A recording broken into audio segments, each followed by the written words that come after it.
మేఘాలయలో జరిగిన honeymoon murder కేసులో సంచలన విషయాలు ఒక్కొక్కటిగా వెలుగులోకి వస్తున్నాయి. హనీమూన్ కోసమని భర్త రాణా రఘువంశీతో కలిసి మేఘాలయ వెళ్లిన భార్య సోనం పక్కా ప్లాన్తోనే అక్కడే అతన్ని అతి కిరాతకంగా హత్య చేయించిన వైనం దేశవ్యాప్తంగా సంచలనం సృష్టించింది. సోనం అసలు ప్రియుడెవరు? ఎందుకు ఇష్టం లేని పెళ్లి చేసుకుంది? పెళ్లైన వారానికే భర్తను వదిలించుకోవాలని చూసింది. ఎందుకోసం మేఘాలయ రాష్ట్రాన్ని ఎంచుకోవడానికి కారణమేంటి? ఇప్పటిదాకా వెలుగు చూసిన హంతకులు కాకుండా ఇంకెవరైనా ఈ కుట్రలో భాగస్వాములుగా ఉన్నారా? ఇలా రోజురోజుకు మలుపులు తిరుగుతోంది హనీమూన్ మర్డర్ కేస్. మధ్యప్రదేశ్ ఇందౌర్కు చెందిన నవదంపతులు మేఘాలయలో అదృశ్యం అనే వార్తతో మొదలైంది ఈ మొత్తం వ్యవహారం. ట్రాన్స్పోర్ట్ వ్యాపార కుటుంబానికి చెందిన రాజా రఘువంశీ మే 11న సోనం వివాహం జరిగింది. ఆ తర్వాత 20న హనీమూన్ కోసం ఈ నవదంపతులు మేఘాలయకు వెళ్లారు. మే 23 నుంచి వారు ఉంటున్న బస నుంచి ఓ స్కూటీపై బయటకు వెళ్లి ఆచూకీ లేకుండా పోయారు.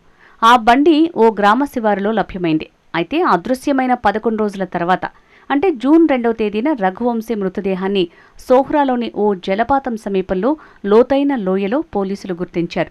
అతడి శరీరంపై కత్తి గాయాలు ఉండటంతో పోలీసులు హత్యగా అనుమానించారు. సోనం ఆచూకీ లభ్యం కాకపోవడంతో ఆమె కోసం ప్రత్యేక బలగాలతో గాలింపును ముమ్మరం చేశారు పోలీసులు. ఈ హత్యలో ఉపయోగించిన ఆయుధం కేసును మలుపు తిప్పింది. ఇలాంటి ఆయుధాన్ని మేఘాలయలో ఉపయోగించరు. దాంతో బయటి వ్యక్తి ప్రమేయం ఉందని అనుమానం వచ్చింది.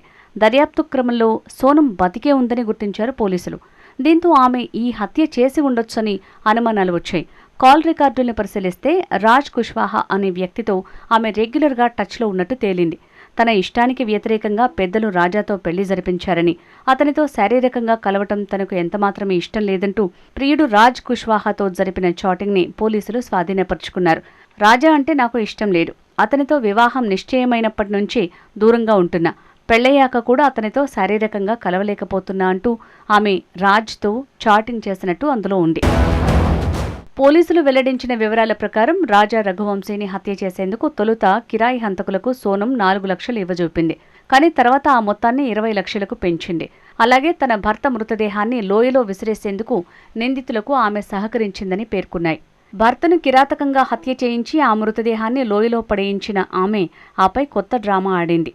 రాజా ఫోన్ నుంచి 7 జన్మల్లోనూ నువ్వే నా తోడుగా అంటూ